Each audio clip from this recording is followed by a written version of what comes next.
расонаҳои миллатгарои русия аз ҷумла телеграм-каналҳои Поздняков ва мигранти всё как есть аксу видеоҳои ҷасадҳои маҳбусони рӯзи 23 августи соли 2024 дар ҷараёни саркӯб кардани ошӯб дар маҳбаси рақами 19 дар шаҳри Суровкинаи вилояти Волгоградро нашр карданд. дар як видео дида мешавад ки нирӯҳои қудратӣ гӯши яке аз маҳбусонро буриданд ва яке аз афсарони қудратӣ аз дигар хоҳиш мекунад ки то ӯро дар паҳлӯи ҷасади ин маҳбус акс бигирад. маълум нест ки гӯши ин маҳбусро ҳангоми зинда буданаш буриданд ва ё баъди кушта шуданаш. зоҳиран ин маҳбуси кушташуда ки гӯшашро буриданд ба зодаи Тоҷикистон Нозирҷон Тошеви 28 сола шабоҳат дорад. рӯзи 23 август Маст Тошев аз номи маҳбусони ошӯбгар дар маҳбаси Суровкина гап мезаду талабҳои онҳоро пеш мегузошт ва музокирот пеш мебурд.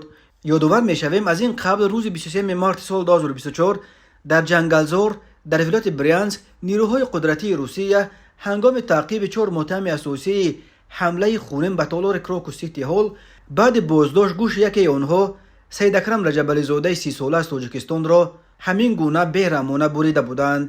ҳамон тавре ки баъди буридани гӯши Раҷабализода шоҳид шудем, видеои маҳбуси маҳбаси рақами 19 бо гӯши бурида низ вокунишҳои зиёди гуногунро ба бор овард.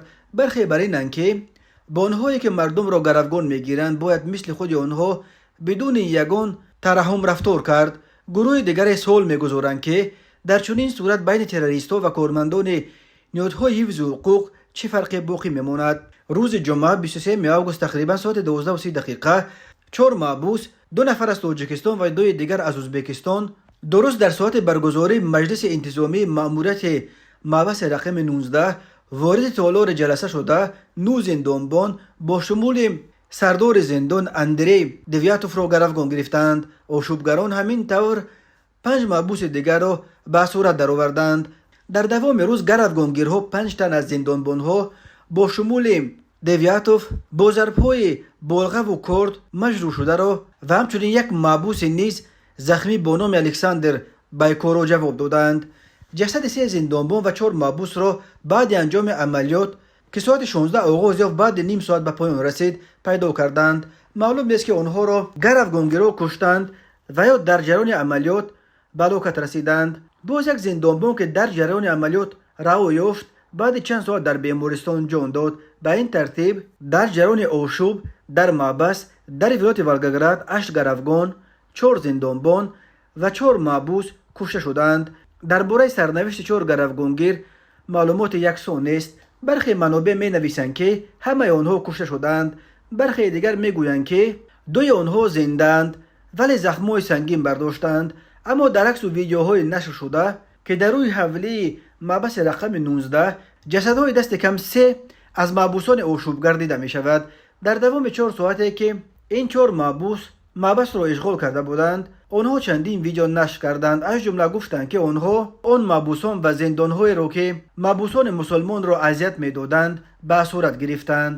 Назирҷон Тошев дар видеоҳои фиристодааш аз ҷумла иддао мекард ки мӯи сарвариши тамоми маҳбусонро дар маҳбаси рақами 19 пурра тарошида аз дасти маҳбусони мусулмон китобҳои динӣ ва ҳатто тасбеҳу ҷойнамозро кашида гирифтанд ва ҳам зиндонбонҳо ва ҳам маҳбусони ғайри мусулмон маҳбусони мусулмонро таҳқир карда шаъну шарафи онҳоро паст мезаданд.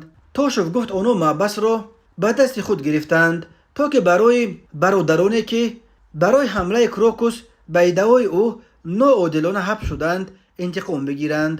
барои ҳамлаи Крокус ки 145 кушта ба ҷо гузошт дасти кам 12 кас, 11 тоҷикистонӣ ва як зодаи Қирғизистон дар ҳабс қарор доранд.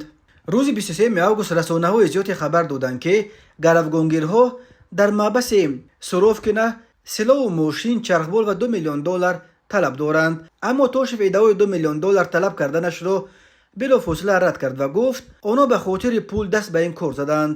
аммо ӯ тасдиқ карда буд ки аз мақомот 4 автомат, мошин ва ҳамчунин аз ШИЗО озод кардани маҳбусони ҳамватани худро талаб доранд.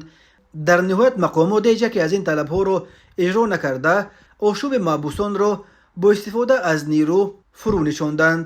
иштироки зодагони Тоҷикистон Ӯзбекистон дар ошӯби пурқурбонӣ дар маҳбасҳои Русия муҳоҷирони тоҷику ӯзбек дар Русия ва ҳамин тавр хонаводаҳои онҳоро сахт нигарон кардааст. همه در تشویشند که این قضیه باعث موج نوی برخورد شدید مقامات روسیه نسبت به مهاجران خواهد شد، امری که مهاجران توجیک بعد حمله کروکوس دچار شدند. احتمال بعد آشوب در زندان ولگاگراد شدید گرفتن فشار به مهاجران توجیک طوری به نظر می رسد رهبران تاجیکستان را نیز در تشویش انداخته است. وزارت کارهای داخلی تاجیکستان علاقه شام 23 آگوست درباره صحبت تلفنی وزیر داخلی تاجیکستان رمضان رحیمزاده با همتای روسش ولادیمیر کلاکولتسف وابسته به حادثه گروگانگیری در مؤسسه اصلاحی نظامش سنگین شهر سوروفکن خبر داد. در اطلاع رسمی گفته می شود که در هفته صحبت جانب‌ها عاید در همبستگی تعجیلاً اندیشیدن چاره‌های ضروری بر معین و دستگیر نمودن دیگر اعضای تشکیلات تروریستی که جنایت مذکور را صادر نمودند و برای گذرانیدن حرکت‌های مشترک اپراتیوی تفتیشاتی به موافقت رسیدند.